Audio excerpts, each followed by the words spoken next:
Hello everyone and welcome. Today I'm going to show you guys an all natural face mask you can do at home. Also a disclaimer, I am not a professional. All these facts and information are found on the internet or in books, so I'm just letting you guys know ahead of time. So to start us off, I'm going to cut some aloe vera gel. Aloe vera has some really good benefits for our skin. It contains anti-aging properties that help reduce acne and infections.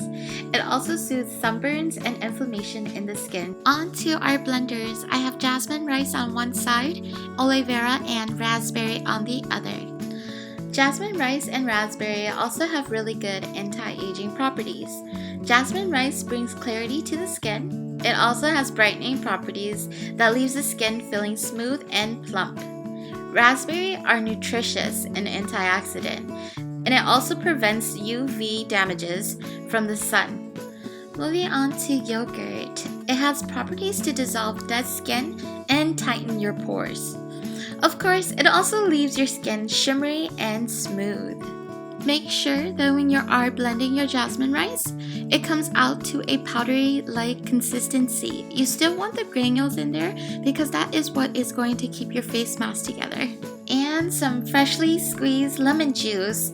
Lemons are antibacterial. They have really good treatments to blackheads and can lighten your skin with every use. Alright, and the last ingredient is coconut oil. Coconut oil has so much benefit for the skin and body. It moisturizes the skin and helps promote hair growth when applied to the hair. Let me know if you guys want to see more videos on coconut oil. Don't worry, I tried a whole bunch of remedies already. You see how this mixture is frozen solid like this? You kind of want to let it thaw for about 2 hours. It's important that this mixture freezes overnight. This allows the rice to absorb the liquids that were mixed in. You want to add this frozen mixture into your blender. Blend, blend, blend! You want to make sure you get a thick, whipped-like consistency. This makes it easier to apply to the skin.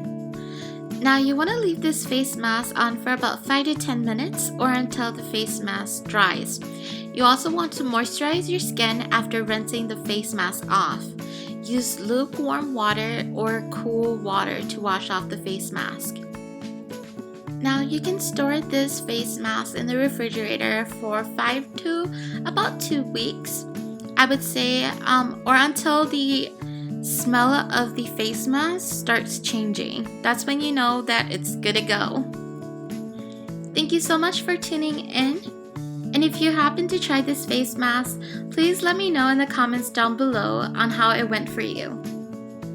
Thanks again for tuning in, and I'll see you guys in the next video.